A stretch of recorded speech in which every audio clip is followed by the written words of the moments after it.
Hello, and welcome to Excalibur CCG TV's Talking Comics. I'm Olivia. I am Mark. And we're Excalibur Comics. Yes, we are. And that's in Shreveport. Or Texarkana. There's two. With their own phone numbers. And, Facebooks. But only one Twitter and the website and email. You can have the same email. That's okay. But do both locations sell tickets to GeekCon? I have no idea. Probably not. They probably don't have to take their camera. Because it's happening in Shreveport. Yes, it is. On August 16 to 18. Get your tickets. Here.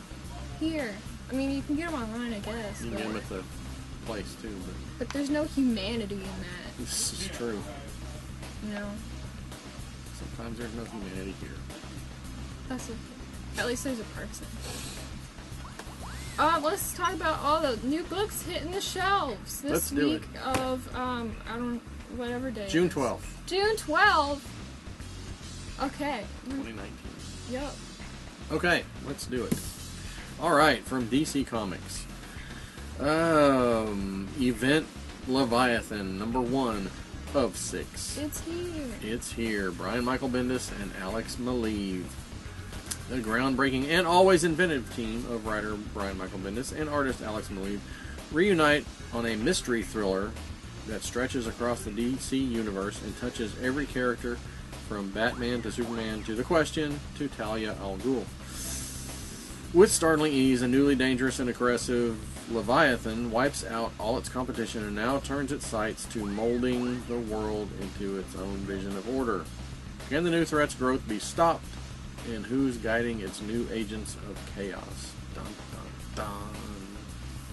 Well, you know what else is pretty chaotic? What's that? Jughead Time Police. It is chaotic and wacky.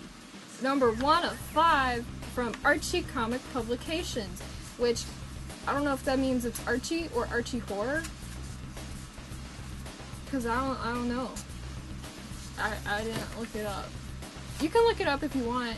I'm just gonna wait till next week of June 12th, 2019. With Cena Grace and Derek Charm. Oh, Derek Charm. When Jughead messes up his Riverdale annual bake-off pie recipe so terribly, he is disqualified and banned from all future bake-offs. Wow. Jug goes to unthinkable lengths to fix his error. Time travel. Of course. Why not? I've never heard of him making food. I haven't either. Just him eating it. Yeah. Like I feel like we know that he's good at cooking, but he doesn't want to. He's like the taste tester. The ultimate. But I guess he might mess that up so bad. Maybe. Even Riverdale's most erudite teenager. Yeah, I know that word. I just don't know what it means. I'm assuming it means magical. Like even Sabrina can't manage the delicate dance of going back in time. And poor Juggy lands himself in an epic battle to keep the time stream intact. Poor Juggy. Yeah. Okay. Okay, tell us a different one. Oh boy. This is a very long big, one. long That's thing. why I let you read it. Very good. Alright, this is another in the Marvel Tales series they've been doing. This one is Spider-Man, number 1 of 1. Written by Stan Lee and Various. Stan Lee? Yes. And Various. That's right. Whoa, is that a team-up we've seen before? I don't know. I was going to say we'll never see it again, but yeah, well, it just happened. Depends on what they re-release. And art by John Romita Sr. and Various. Spider-Man swings onto the stage. Awesome. As we celebrate the 80th anniversary. Do you think that was Stan Lee or Various that wrote that? I bet that was Stan, because he likes alliteration. So he probably threw as many words in there as he could. That's why it's so long. Yeah. And the House of Ideas, 80th anniversary, the House of Ideas with the era-spanning Marvel Tales. This anthology series shines a spotlight on fan-favorite characters, features timeless stories, and highlight some of our most impressive talent from the past 8 decades. First, Spidey faces the mind-bending madness of Mysterio, in a classic showdown from the boundless imaginations of Stan Lee, John Romita Sr., and Don Heck. The villain's special effects have never been bigger than in Amazing Spider-Man number 66. That's a very cool issue. Actually, I remember that one. Then meet Jessica Drew, the startlingly different Spider-Woman in Marvel Spotlight. Marvel Spotlight, one word. Marvel Spotlight. 1971 edition, number 32. To know her is to fear her. And finally, with the web slinger missing, the Black Cat steals the spotlight. Can frantic Felicia Hardy find her spider, or will she find adventure? Surprises are in store in Spectacular Spider-Man number 90, first edition. There we go.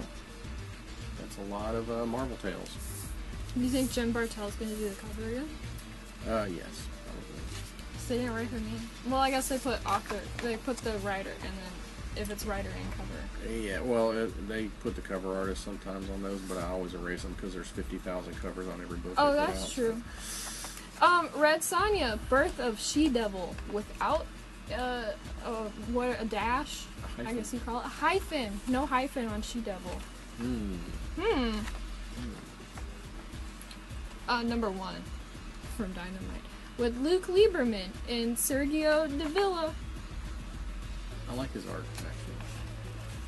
An early tale of the She-Devil with the hyphen. Oh, so it's back. Yeah. I noticed that on another time. They put a hyphen on Spider-Man, but they didn't put a hyphen on Giant Man. Weird. Explore the early years of the wild and untamed Sonja the Red. That's what I always called her as a kid. Before she becomes the scourge of Hyboria, Red Sonja. Wow. What? Because? Wait, what is... An early tale of the She-Devil! ! Explore the early years of the wild and untamed Sonja the Red, before she becomes the scourge of Hyboria, Red Sonja. They don't proofread these things at Diamond, apparently. Okay, I guess they're saying that, read about Sonja the Red before she became the scourge of Hyboria, Red Sonja? Yeah. So, Sonja the Red, not Red Sonja. Retaining her trademark armor and flame-filled hair. And temper. Writer Luke Lieberman, who's done Red Sonja before, and artist Sergio Davila, I don't know how to say his name, he does stuff for Conan sometimes, deliver high adventure and horror as they introduce the demon conqueror Raka, and his Devil's Brew, which turns men against their fellow men, and everyone in their way! ! In parentheses, period. Also featuring the return of Sonja's early mentor, Azius. Okay. That's like a abbreviation, I guess, for Ozymandias. Ozymandias? That's an old dude name guy. It is an old dude name guy. But, just Ozius. Okay, from Oni Press. Rick and Morty presents Mr. Meeseeks number 1. I can't do this. I've never seen it, so I don't know. Written by James Asmus and Jim Festante, and art by C.J. Cannon. They do stuff that you tell them to do. Yeah. And then, if they don't want to do it, then they'll make another one of themselves and tell them to do it. Oh, don't we all wish we could have doing that one thing is their purpose, so if the person that they dictate it to doesn't finish it, then they can't cease to exist. Then their job isn't finished. Wow. And they're only meant to be alive for like 5 minutes, like for the length of time that one task takes, so if it takes too long, they're just like, kill them, because they're so depressed for being alive too long. A message. In short. Huh? Yeah, just in short. That's the synopsis of. Okay. Well, I did not know that. A message from Mr. Meeseeks. You asked for it, and we're obligated to deliver. Whoa, you asked for it! That's right, capital. All caps, asked. All caps. That's what Meeseeks do! All caps. After all. ! But wait! ... Who the asked us... God, they really screwed these up this time. Who the asked us to find the meaning of life? Question point, question mark, exclamation point, question mark. If you make this hard for us, things are gonna get real ugly for you. Dot, exclamation point. Okay. I'm sure that sounds better if you do it in a Mr. Beastie's voice. Probably. But I don't know how to do that. Ride Burning Desire. Is it ride dot? Okay. Number 1 of 5 for Mr. Readers. That's right, Mr. Mature. From Image with Doug Wagner and Daniel Hilliard and Adam Hughes or Huggies. The Ride, in all caps, celebrates its 15th anniversary with a 5-part story from the award-winning team of Plastic. Okay. Plus a special backup feature from Adam Hughes! Exclamation point. Okay. After serving a hard 15 years in prison on a murder plea, former Atlanta PD detective Samantha Vega now makes her living as a bouncer at an exotic dance club. But life on the outside isn't easy, especially when enemies have scores to settle. Dot. Oh, I didn't see that. I never read The Ride. I read it a long time ago, I think I did. Probably like 15 years ago. Probably, yes. Because it's the 15th. That's why I'm not positive that I did, but I think I did.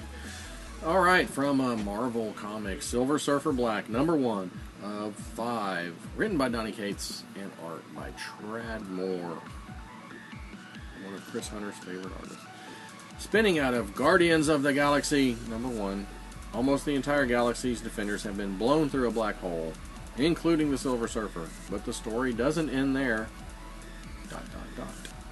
In order to fight back the Oblivion, Surfer will have to fight to save his own soul and not lose himself to the void. Follow the Sentinel of the Spaceways on a journey that will change him forever. Silver Surfer generally has cool art with like the galaxies and stuff happening in the background and stuff. Sonata, number 1. Don't read the cover.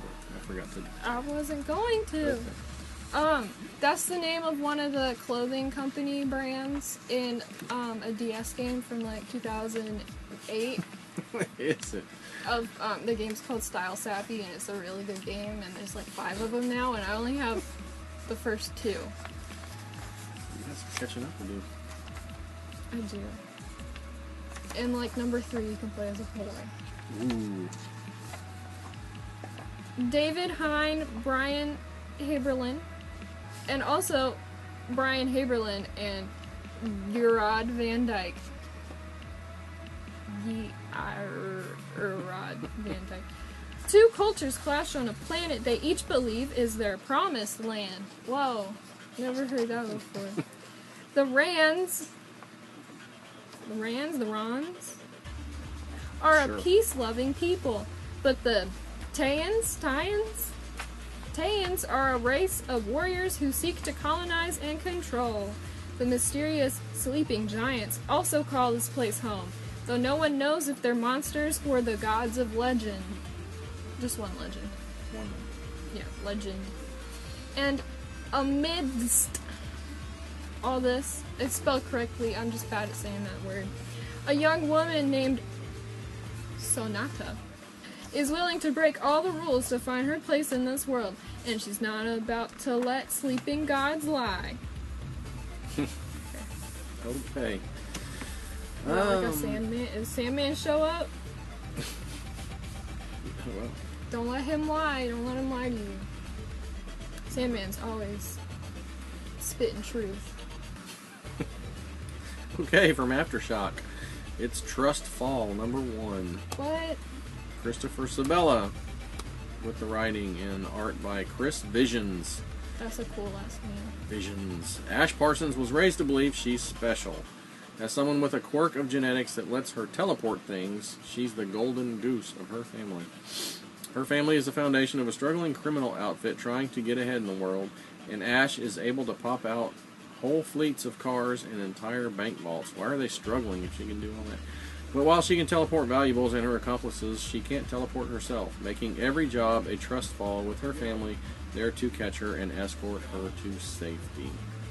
It's a perfect setup, but as things begin to change and the Parsons move up in the world, Ash will find herself pushing back against her golden cage with deadly results. She's a golden goose in a golden cage. Yeah. That's why they're suffering. Because they're bad at stealing those things. Okay. That's it for the number ones that we're going to cover this week. There's going to be more, obviously. But... more stuff on the shelves.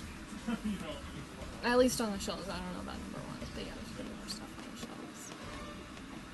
Like always. Hey, you know what was something that was on the shelf that was new?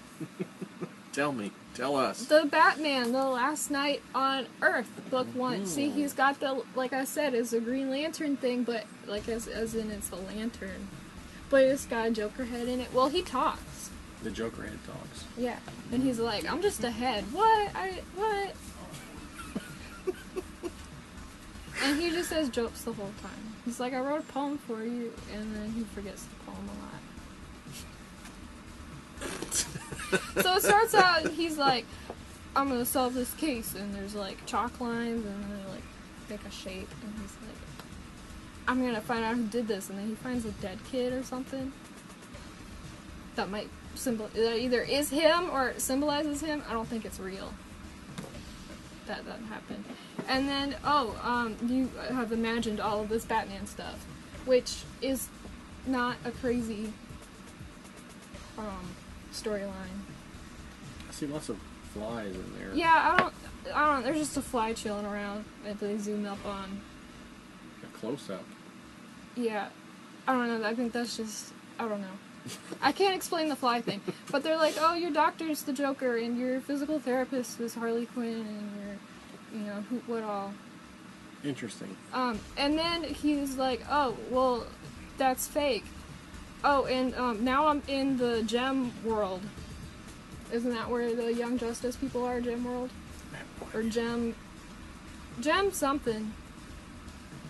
I haven't read those, so if you want to know about that stuff and know exactly what's going on, like you probably want to. Gem world. Gem world. Okay. It is Gem world. Then you'll probably understand, like when they said that you gotta read Young Justice to know everything that's happening in the DC world. They meant it, all of it. But yeah, like the villains didn't take over the world, the people did. Uh-oh, that's even worse. It was just the villains who started it. Oh, okay. Then the people took over. And then the people took over and like fought the heroes and the villains. There's 2 covers. I don't know which one I like better. But yeah, it's cool. It's a little thicky. But this is just book 1, so there's more. Yes, 2 more. 2's more specifically. Yes. With probably 1 variant each. And maybe more flies. I don't know about that, but sure. Okay. Read your book. This is my pick for the week. This is the start of one of my favorite Fantastic Four runs, the Mark Waid, Mike Waringo run. This covers Fantastic Four 60 through 66. Plus, it has Avengers 400 because it was the same creative team that did that. I don't think it has anything to do with the Fantastic Four stuff. But this was a really fun run. Had Valeria. I don't know if this first issue does, but the banter between the Thing and Human Torch is really awesome. I'm sorry I was blocking, but that's okay. This probably looks better anyway. So, yes, this is the first few issues of that. I think there's 4 or 5 volumes of this. We have all of them in stock. $24.99. Great run. Very, very fun. And awesome Michael Waringo art is the most important thing. But actually, it's one of Mark Waid's better things he did at Marvel, in my opinion. So, that's mine. No flies in this. Okay. Chill. You don't like flies? Flies, so. Oh, yeah. I was going to say I like other kinds of So you like flies? Check out Fantastic Four. You don't like flies? Check out Fantastic Four. If you do want like 4 pages of just fly zoom-ins thrown in there periodically, check out Batman Last Night on Earth Book 1, and then come back in like 2 weeks and get another one. Maybe there will be more flies. I don't know. This is the end of the video. It is.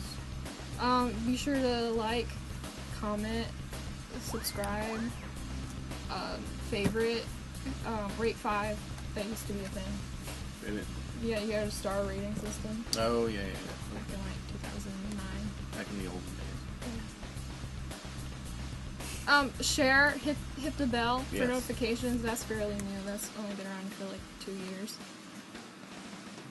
That's new, right? 2 years? Sure. Thanks for watching. Comment, like, subscribe. You know what to do. Yeah. Bye.